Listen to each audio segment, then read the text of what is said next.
Gegužės 2 dieną Vilniuje lankėsi rusų aktorius ir režisierius Nikita Michalkovas, kuris garsus ne vien kaip menininkas.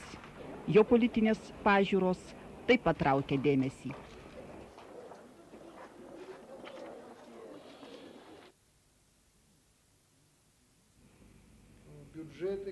Filmus, kuriuos imuosi filmuoti, biudžetas būti daug didesnis. Aš kitaip kainuoju, bet negaliu pasakyti, kad jis mane pakeitė.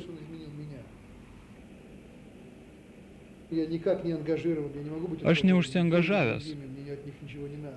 Aš negaliu būti nei su vienais, nei su kitais. Man iš jų nieko nereikia ir niekada nieko nereikėjo.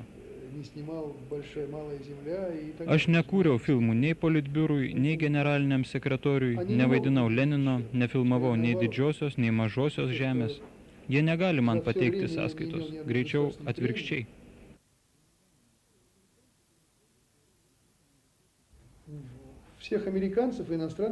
Visus amerikiečius ir užsieniečius anksčiau sovietiniuose filmuose vaidindavo lietuviai.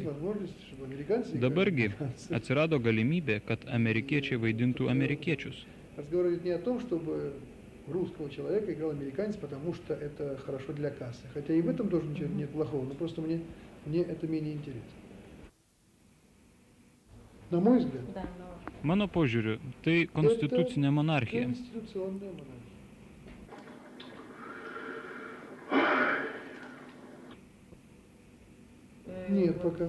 Kol kas ne. Ne čia esmė. Suprantate, tautos mentalitetas monarchistinis. Tai galima suprasti iš to, ką ir kaip milijonai žmonių sekė Stalinui.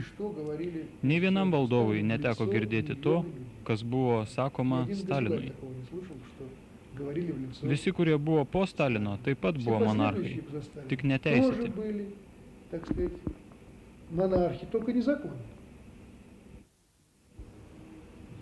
Juan Carlos nesprendžia ekonominių klausimų. Jis egzistuoja kaip ženklas. Tokiu savo egzistavimu ir tuo galimybę vystytis šaliai evoliucijos keliu, o ne būti įstumtai į pilietinį karą.